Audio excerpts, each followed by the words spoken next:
So what an interesting group we have here today. So each of us are going to give different perspectives on arts and healthcare.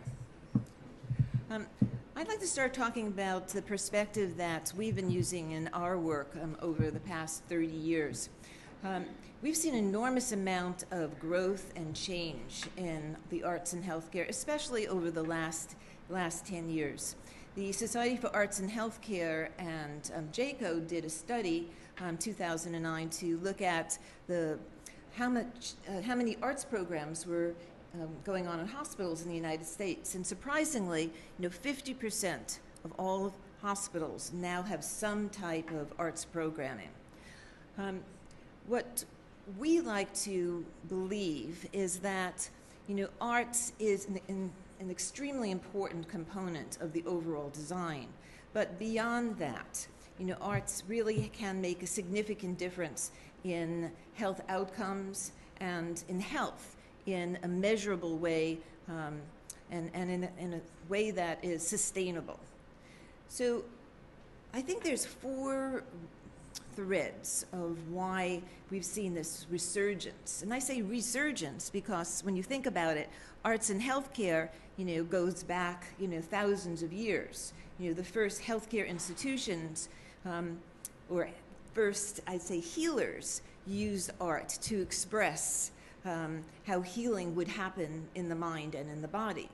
But here we are today. I think these 4 trends that I've written about in more detail in my book are, the arrival of the baby boomers. Those of you in healthcare design know that baby boomer consumers will not accept the level of experience that they have seen previously, and the arts make an important impact on the experience. Also, age caps. How many people here in the room know about age caps? Okay, quite a few. That there is a quantifiable patient satisfaction report for every hospital in America that really relates to the patient experience, has made hospital administrators think again about the importance of the inclusion of arts. And then the whole revolution on quality in healthcare, the idea that it's a basic requirement that the whole experience of healthcare be effective, safe, patient-centered, efficient, timely, and equitable. And when you look at some of the research that's been done on arts and healthcare, we've been able to actually demonstrate that the arts can assist in having healthcare delivered in a more safe, efficient, timely, and equitable manner. And then as you've seen by this esteemed audience that's going to be talking a lot about evidence-based design, I think the whole idea that over the past 10 years, there's been so many studies that have demonstrated that art actually makes an effect on health outcomes has made a big difference. Our work is about not applying art to the physical environment, but really collaborating with architects from the very, very beginning and clients from the very beginning to actually envision, how art and healthcare can be part of the whole physical environment. And this is an example of a project we worked on almost 15 years ago, where the original visioning session with the chaplains, came up with ideas of light and water. And so working with the architectural team, it was incorporated into the project, from the beginning, working with commissioned artists. At Rady Children's Hospital in San Diego in 2011, we finished a project in which almost all of the art was architecturally integrated from the beginning, working with Anshin and Allen, now the Stantec group. This is a 4-story mosaic that helped define, the themes of the different floors. And in the NICU in the buff right over there, that is an acoustical panel that's airbrushed. So we've been able to actually measure the difference of sound reduction in the air based on the art. And with head walls that are blown up into vinyl, we have found that it really makes a big difference in the whole appearance of the room to have art really take away from the clinical aspect of the space.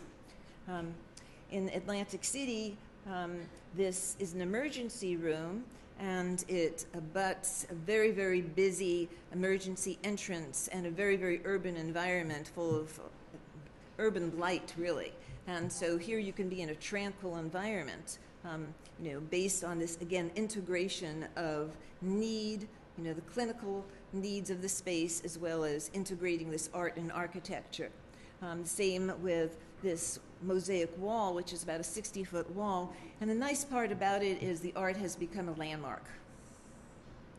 At Children's Hospital in Minnesota, we use the different themes of art not only to build participative arts programs and performing arts programs where we have theater and we have dance and we have music actually happening in the hospital, but the themes of the floors are painting and drawing and sculpture and dance, and artwork is commissioned to be able to fulfill that, as well as when you walk into the hospital, you get to see the kids doing the art. So it really becomes part of the fabric of the whole facility. So I just want to close with just you to think about these 5 levels of art experience.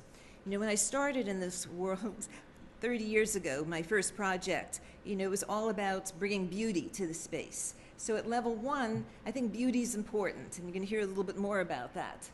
But at level 2, what we've learned is that art can be comforting. Can make it feel more home-like. Level 3, it can be instructive. Art can be used to teach, to educate. At level 4, it can actually become interactive. You can actually have a personal relationship with the art, and it can start engaging you on one level.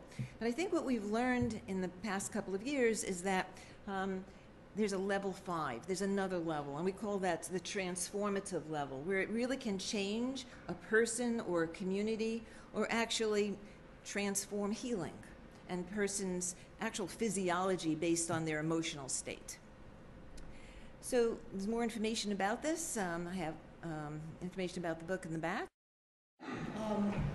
I live in New York, and RX Art is based in New York. We're 11 years old, and our mission is to improve healthcare settings by and inspire hope in patients, and thereby promote healing. We try to take patients out of the hospital in a metaphorical way, give them something that we think is challenging in a positive way to think about, to take their mind off illness or injury. And if we can give them even a few minutes of thinking about something else, I think we're succeeding. I started RX Art after a personal experience where I was afraid in a hospital and I really wanted to get out of the room. The only way I could get out of the room was in my imagination. So I imagined a painting on the ceiling. I was having a test that frightened me. And I completely got into the vocabulary of this artist, and by the time the test was over, I felt like I hadn't been there. So I thought, I want to do this for other people. I asked all my colleagues in the art world, do you think I can put museum quality art into patient rooms and hospitals, not charge the hospital, and pay the artists? And everyone told me I was crazy. It's working. It took a while, but it is working. We're a nonprofit, and we raise money for every project. This is one of our favorite projects. It's Advocate Hope in Oakland, Illinois. We asked Jeff Koons to work on a pediatric CAT scan machine. This was especially important to me because it was a CAT scan that I was having that terrified me. And the most exciting, there's Jeff's, I think we just have these 2 slides. They're, the monkey faces you see, all of his iconic images are all over the room. We have his balloon dog, which you can just see the tail of, his hanging heart. On another wall is a pin the tail on the donkey. And when we finished the room, Jeff said, yeah, but I think we need to do the floor too. So even the floor is part of the project, and he was, of course, right. The most exciting part of this project is that the hospital reports that they're sedating fewer children when they go into this room because they're not afraid. So it's a fantastic room, and it's been very successful. We hope we can do more CAT scan rooms. This is another favorite project. This was St. Jude Children's Hospital in Memphis.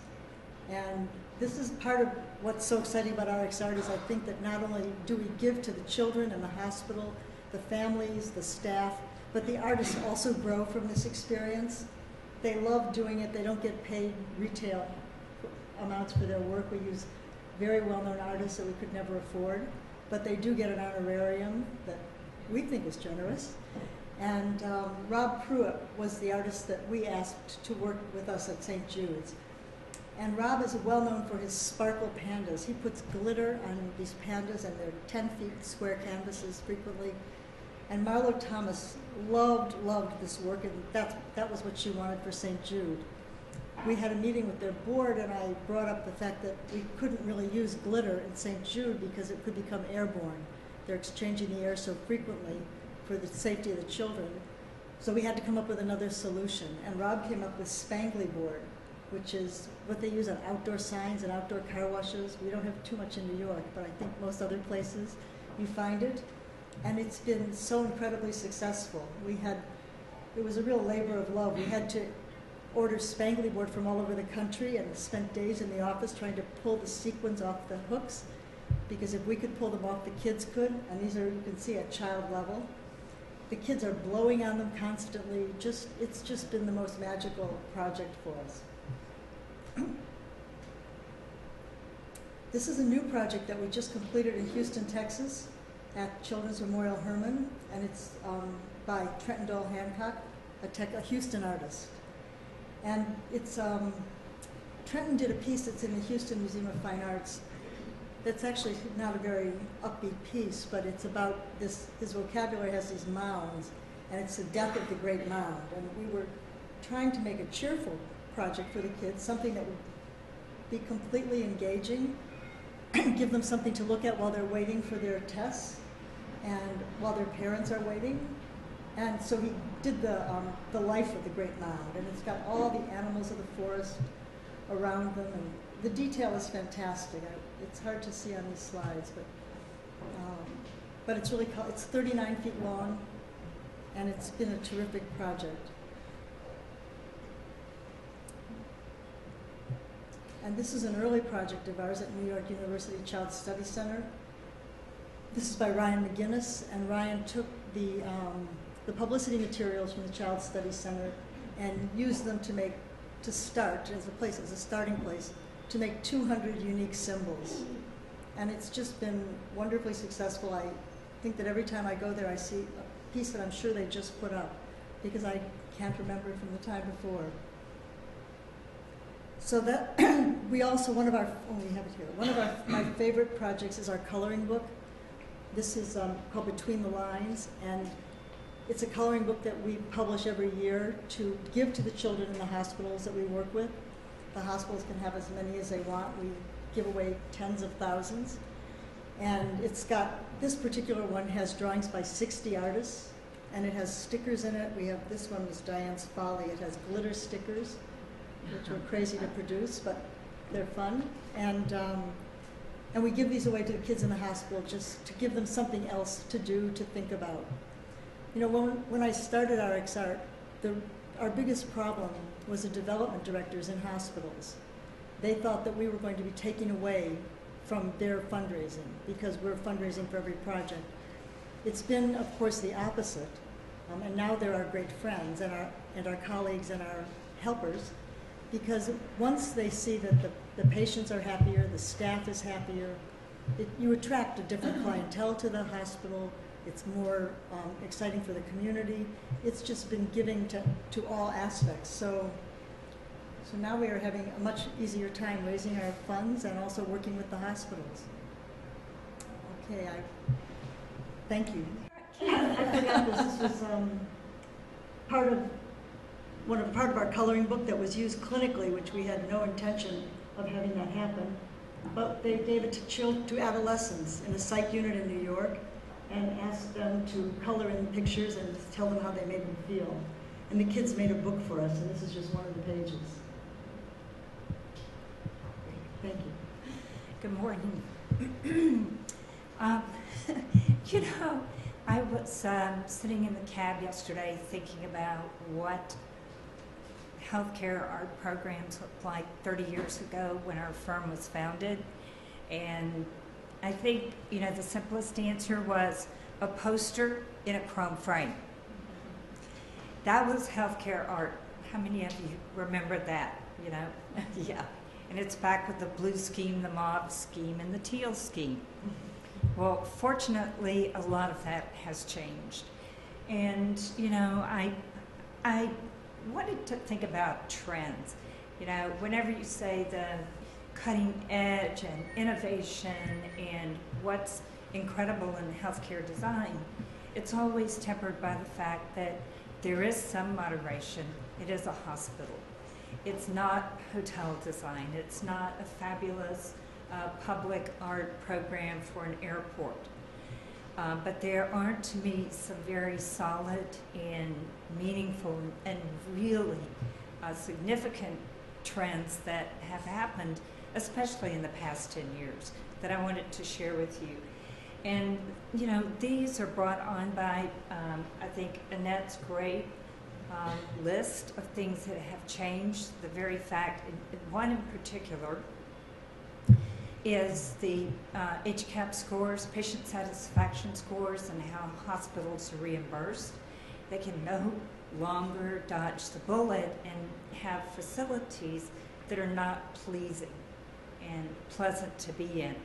The other big elephant in the room is money to build these projects. And I literally have seen clients over the past 4 or 5 years when things are tough saying, you know what, I'm going to downgrade the finishes so I can have an art program. But with that utilization of that money and justifying using that money, what we're seeing, first of all, is that these art programs are much more contextual, they're much more integrated, they are not just, as you so well said, that level one, it's pretty, let's decorate with it. This happens to be a project up in Springfield, Oregon. It's a 2 million square foot project that Anshin and Allen designed. And I'm sorry I don't have an exterior shot of the building because it was designed after a very famous WPA project on Mount Hood, Timberline Lodge. So it is this beautiful arts and crafts project. The chapel, we worked with the chaplains at the hospital. The whole idea of this glass was that they were asking that we design something that meant something to them. So in a collaboration between Warren Carther, who is the artist, and the whole team at Sacred Heart and my team, we came up with the concept of the bend of the river, which you can see right there. I'm sorry, my allergies are awful this morning. The bend of the river, which has actually become a very important part of the service that the pastors include in their service. The whole idea that life brings you these bends from the river, and how do you deal with them? This was taken from a series of photographs. The artist hired a helicopter. There were aerial shots done, and then that literally is the river and the bend in that 30-foot carved glass wall. The balustrade on the stairs. If you've ever spent much time out at the Oregon and Washington area, that you know that it is a very culturally diverse area with people who have been there centuries, their families have, and then so many newcomers, especially a very large Asian population. So the grand staircase in the lobby is actually designed from the reeds that grow along the riverbank. So it's an indigenous grass that the Native Americans used for medicinal purposes. And then this is a rail in the, excuse me, in the Heart Center. Of course, it's the ginkgo leaf, which was, the ginkgo tree was brought to the Pacific Northwest a couple of hundred years ago. Another great example, this is Phoenix Children's, which has been opening in phases of about the past year and a half. It's an HKS project. When we first began working on this project, we learned that the whole design narrative was based around the idea of an oasis in the desert. So the beautiful suspended piece in the atrium, this is Ray King, who's a Philadelphia glass artist, became very much part of that metaphor for the building itself.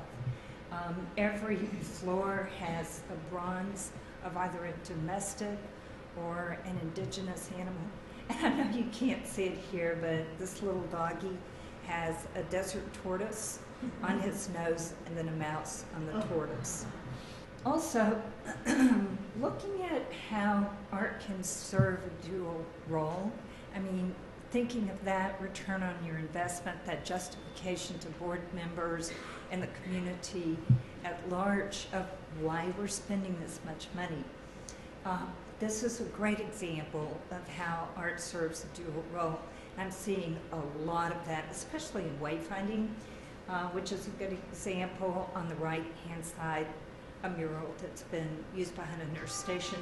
But this is very interesting, and perhaps some of you have seen it, but I haven't. This is actually scrim, the same stuff that is used on buses that you can't see in, but you can see out. This is their team station. And when you see them in person, they don't have as much transparency as they have here. So you can still see there are people back there, but they have the privacy to work. So I thought very interesting idea there. Also, another trend is that brands are becoming much more user-specific. I have 3 sets of slides from MD Anderson Cancer Center, which is in Houston. And it's interesting, we've worked with Anderson over 10 years now, and they have very specific brands for their different types of facilities. This is the patient brand, 100% evidence-based. I don't care if you're in the main lobby or in the last small exam room up in a medical office building somewhere. But this is their basic science research building. It's also their conference center where they have international conferences where renowned scientists from all over the world come. So very different user groups. And while this work is rather static, even though it's much more science sort of based, this is a project, I don't even have site photographs yet, of a brand new academic building that houses many of the younger scientists. So the artwork has more fluidity to it, more movement, more, you know, it's fulfilling the need for people who are 30 years old who have a much higher need for this type of sensory information. Excuse me. So that's the last slide. So in a room full of designers and a table full of designers, I am the resident geek. I'm a researcher through and through. I've worked with Kathy over the last 6 years on research on the arts and on visual art. That's what the focus has been. This is going to be a very quick introduction, getting to the bottom line of why even bother. With all the different things that we have to really focus on, how do we get to doing research on visual art? And for that matter, how do we convince someone to invest in visual art, and why do we do that? There has been so much research over the last 2 decades on the impact of art, of beauty, of what is inherently connecting to us as human beings, on mood, anxiety, pain, stress.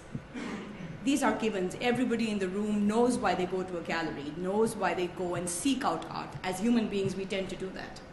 But in healthcare, the directive becomes slightly different because we have to know that A, we are first doing no harm, and B, that it's working on that fundamental level, on all those levels that Annette talked about, on all those levels that Kathy and Diane talked about. So I'll talk about briefly just the impact of art on the bottom line, because it is the first thing that will get value engineered out. So if it doesn't get value engineered out, you want a very compelling argument. Now, the first study, for those of you who are familiar with evidence-based design as a field, must be familiar with the Ulrich's study done way back in 1984 on the view, on the impact of a window and how it changed the recovery of gallbladder surgery patients. And the only difference between these set of patients was not that they had a window, but one set had a view out of a window and the other didn't. And that impacted the request for less analgesics. They spend less time in the hospital, a lower length of stay, directly translatable to the bottom line of a hospital. There's a very interesting study done out of the UK by Starikoff, unfortunately not in a journal publication, but this was in an LDR unit.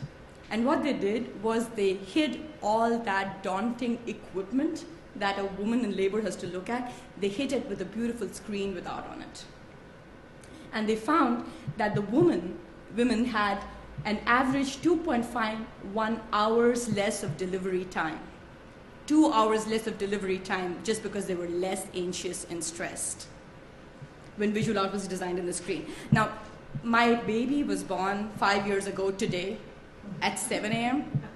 If that was 0.1 hours less of delivery time, I would still do it. And then there's a study that we recently completed on an emergency department waiting room, where we found that after we put art in the environment, there were fewer front desk queries, people just getting up and saying, how long do I have to wait now? Which had an impact on the staff, and then you can calculate. But we know from all of these findings that there is probably an impact in dollar amounts that we can calculate. But let me share with you really quickly a study where we did do this translation into dollar amounts. This is a study with East Alabama Hospital. We had Dr. Eisen as a collaborator on it. And this was a psychiatric holding room where women were kept for 2 to 3 days as they were being diagnosed for psychiatric illness. That little picture that you see of the very ugly room, that's the lounge in which these women spent the majority of their day. Now, the only person who loves ugly rooms is a researcher. I love it, because then you can make one tiny intervention and really measure what the impact is. And this is what we did. On that room, where that little whiteboard, if you can see that, we put a piece of art next to it. Really, really low budget poster art, printed on foam core and just put up there. Because this was a site facility, we couldn't put any glass in. And then we rotated it, 2 weeks for each piece of art. So we had a Jackson Pollock, which is what we thought would be the control and would really freak them out. And then we had a Van Gogh from a Savannah series, which is very similar to a very evidence-based photograph that we used. So 2 landscape images, one very high art, and one photograph, which we knew there was a lot of evidence behind. And we were lucky. We had a very compelling metric to measure. Here is what we were able to track: the PRN medication. The PRN medication is medication that's given to these patients when they show visible signs of anxiety or aggression. And so they track that what is the as-needed medication that's given out to these patients in this room. We were not expecting to see such a huge difference. But here's what we found. I can move with this thing, right? All right. So on the days when we had the evidence-based art, this image in there was significantly lower PRN medication requested compared to both the Van Gogh and the Pollock. What was also very interesting is that this is what you can see, this little graph, which looks pretty only to researchers, is actually very cool, because each dot is the medication requested on each day by the patients, and this is tracked over that period. This is your EBD art, nature art. This is how much medication they requested. These are the other pieces of art. So the Pollock was higher, but look at the Pollock and the Van Gogh, not that much different. And yet the content is so different. We did behavioral studies. We knew with the Jackson Pollock, patients walked up to it, they turned it around. There was one patient who turned it the other way, made it face the wall, because they couldn't stand to look at it, and that wasn't surprising. And we thought that the Van Gogh, because you want to know how high art plays into it. And we thought that it was probably the same result for the Van Gogh and the photograph. And then we saw the PRN data, we saw the medication data. What's also interesting is having some art was no different from having no art at all. Just having art was not enough. It was important to have the right kind of art. Now, I have to clarify and make sure that I really assert this. This is a psych population, highly vulnerable population in a highly trapped location. You would not probably see the same effect in any other location. So we are not trying to translate these findings all across the board. But in this highly vulnerable population, this was the effect. And we've spent a lot of time really trying to do two things. One, understanding perception of why art has an impact, and if it has impact, different kinds of impact on different kinds of people and patients. And then if you use those findings in a program, evaluating the success of it. Now, the biggest, and I have to confess something. When I started doing this research, I was the largest skeptic because I enjoy art as well. And I couldn't understand why it would be that certain kinds of art that I would not rate so highly aesthetically would have such a powerful impact. And the answer we found was actually in neuroscience studies, in some fMRI studies that look at brain behavior. And here is the key to it. The thinking, reasoning part of our brain, the part of our brain that makes aesthetic judgments, the part of our brain that's really highly evolved, is up here in our frontal brain. It's the last part to evolve. The feeling, reacting part of our brain comes from our primal brain, where the amygdala is. The fight or flight response and aesthetic judgment, to put it simply, have different neural addresses. This is the part of your brain that's really lighting up when you're very vulnerable in a hospital. So your museum brain is in a sense different from your ICU brain. And that's the filter that impacts how you really view that image. It isn't that the image becomes slightly different, it's your filter and your perceptual filter. And that really helps. And that's, I think Kathy mentioned that all those different areas in the hospital, how you feel in a lobby is so different from how you feel in a CAT scan machine, where you're trapped and you can't move. And that's how you start determining. So you really, really try to understand perception first. You realize it has an impact, so you say, okay, fine, we want to spend some time understanding perception. And then we want to spend some time evaluating success. So the MD Anderson program, this is one of the few post-occupancy evaluations that have been done. And Anderson was interesting because they were very clear in that directive that for patient areas, it would be all evidence-based, but not necessarily for science and innovation or research-based areas. So patient vulnerability was a key determinant in art selection. We did a survey 5 years after the hospital was involved. This was, again, in my very fresh out-of-school graduate years. And I remember thinking that I cannot go up to a cancer patient and say, hi, how are you? Tell me about the art. What do you think about the art? I simply can't do it. You know, they have bigger problems in their life. The first thing that you find out is when people have bigger problems in their life, they like to talk about something other than those problems. And so talking about art is a wonderful distraction in itself. So that's, if you're ever considering a POE, doing one on art is highly recommended. So 5 years after the installation, we surveyed 210 patients and 240 staff members. Have any of you ever done surveys with hospitals? Okay. Have you ever had 200 staff members respond to anything? They respond to art because everyone has an opinion on it. And like I said, the main criteria was patient vulnerability. But if you look at these two pieces, now this was a signature piece that was used in the, what would you call it, Kathy? It's not the lobby, it's on the landing. It's the landing. escalator landing between first and So second. they're seeing it during transit, and it's huge. And it has become a part of their wayfinding system. It's on everything. People always say, meet you by the tree, I'll see you by the tree. Patients know it very well. But it's so different than the original paintings that you're looking at on the side, which are in the areas where a patient is sitting trapped in front of it for a long duration.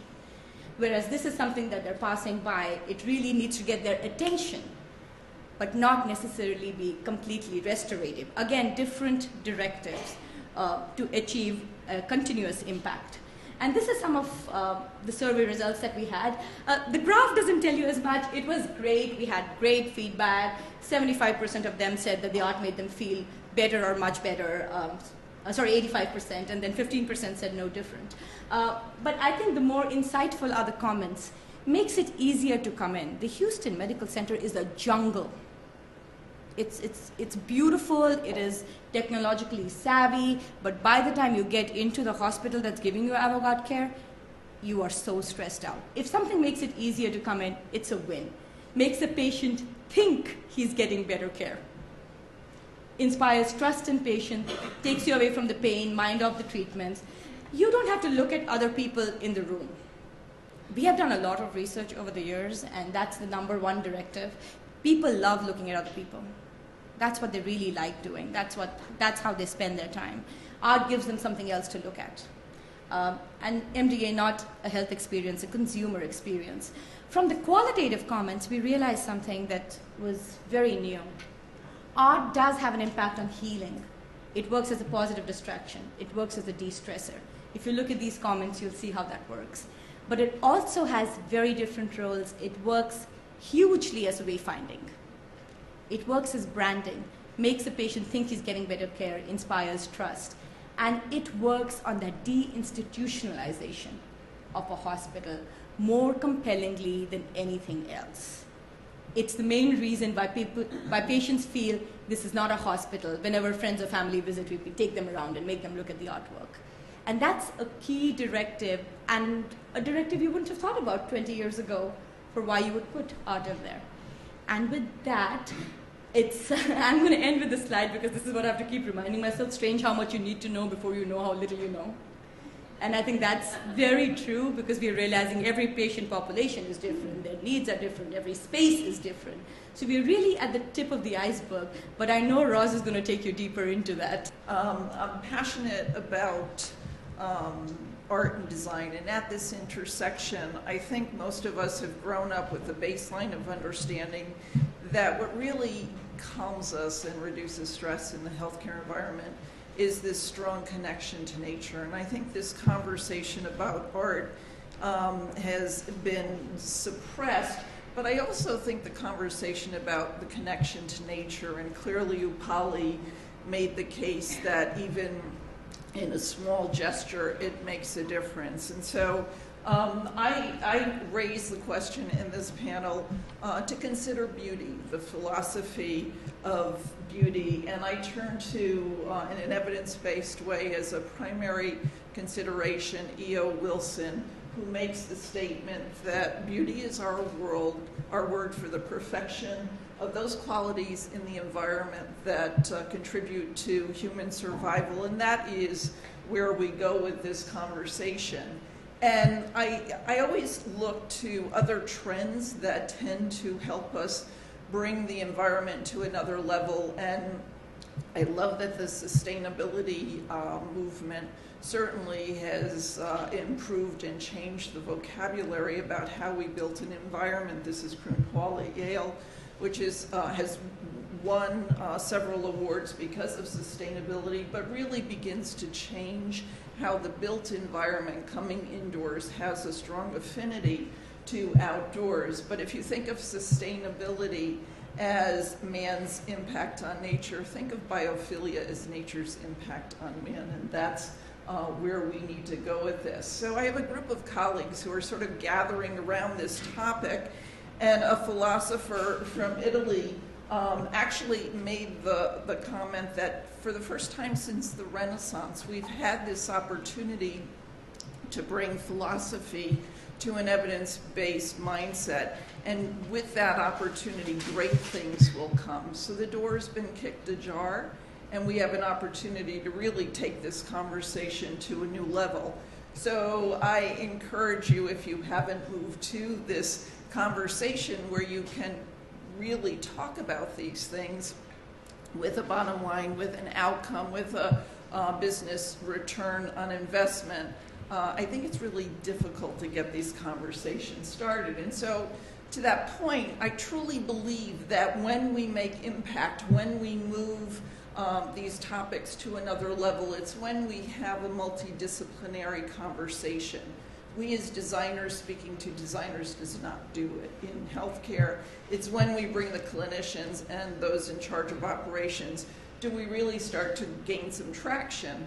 But we need drivers to those conversations. And so it took the Institute of Medicine in 1999 to really push the conversation to safety, and it was when we as designers came to the table that the single-bedded room actually had some traction. I spent a fair amount of my career talking about single-bedded rooms, but the answer was it's too expensive, don't go there. And the underlying factor in all of these drivers is that it's money. If we understand that it's economically driven, we can say all we want to say about beauty and art and design, and we lose our traction until we can take it to where we think these conversations are going. So health reform has brought us to this conversation of efficient and effective. We need to do more for less. We need to now, it's, you know, away from the patient onto the staff, certainly with all of the HCAP reimbursement issues, we certainly have to begin to look at how a building functions and operates, and then how staff are reporting accordingly. And at the edge of the conversation right now is this whole movement of accountable care, and how, frankly, again, dollar-driven, how we're going to bring the cost into the reimbursement conversation, which means we're going to need to keep populations healthier. So looking at some of Upali's studies, it's, you know, how do we reduce pain medications? How do we get patients out of the hospital faster? How do we keep them not coming back in? And we as a population need to understand the role that design plays in that. And I'd like to say, because in my role in leadership and a lot of the nonprofit work I do, you know, what's at the next ring, what's at the edge? And this whole idea of what Annette called transformative, or what I'd like to call as restorative, I think is embedded in this philosophy of beauty. So it brings us back to this bigger conversation.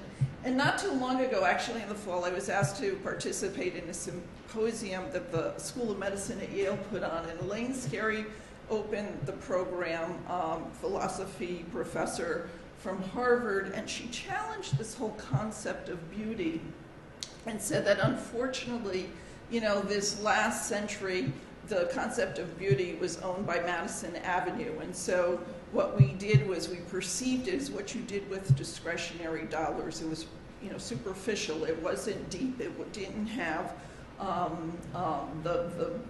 the oomph that we need to carry these conversations forward. She went on to make a different point. I sort of captured this early comment that she made, and she said, I'd like you to think of the opposite of beauty, not as ugliness, because that's where we were with the airbrush model and the beautiful handbag, but to think of it as injury. And she went on to continue on about injustice, and that's a lecture unto itself. But I said injury, interesting comparison. So if I, did I lose the slide? Here we go. So if we look at the continuum in healthcare from injury to wholeness, or call wholeness beauty, there is this spectrum that we go through of stabilizing, rehabilitating, restoring, and then coming back to wholeness. And when I look at it at the intersection of art and design, and I think about injury, I'm reminded of one of the most beautiful interiors, I think, which happens to be in New Haven, Connecticut, the Beinecke Rare Books Library, where Gordon Bunshaft at SOM took injured books who needed to be protected from daylight, and used a beautiful Vermont marble, or much like our Corian here, is sort of taking light and bringing in a magical way, and hermetically sealing these books, but yet being able to experience them. And if you look down at the bottom of the slide where the people in the institution work, daylight is brought in. And so if we begin to look at materials and begin to think of materials as an artistic expression, a little bit of where Kathy was going with, you know, when art and design intersect, I'm even reminded of this biophilic movement, and how hospitals now clearly are spending more money on garden spaces and allowing patients to move outdoors to do the kind of stabilization in their treatment and be infused in these wonderful nature spaces, even in urban environments. And then we're going to be kicked out of hospitals so much faster. We're going to be rehabilitating either at home or in other institutions. And although not everyone gets to live on Long Island Sound like this wonderful client that we had to do a residential project for, but it's this idea of, you know, how we value the environments we spend time in, and what that means in terms of either the literal connection to nature, but what we do in terms of how we design those spaces when you don't have that strong connection to nature. And then in an art program where at Yale New Haven Hospital, where there was money was put aside because of the research and because of the evidence-based case, but they were a little bashful about acknowledging, don't tell anyone we spent money on this. And what happened was the community responded. And so, you know, art in terms of, you know, landmark and wayfinding, but more importantly, this piece Avum, which was, again, based on the philosophy of human spirit and that connection of eternity between life and death. And a group of nurses came along who said, we want to donate money to put this piece at the entry of this facility, because that's what we do. It was a representation of the spiritual feeling of shepherding folks through eternity. And so art becomes part of a brand, and in this restoration opens up conversation. And then I would just like to close here in New York, happy to be here, and recognizing that even at this very tough urban edge, you know, the High Line has created this artistic expression that nature can still take over, and the earth in the end does win. We should all be aware of it, that at the very frenetic streetscape, one now can move to a very beautiful environment and take us to that place of restoration. So I come back to the question and suggest highly that you consider beauty at the intersection of art and design. Thank you.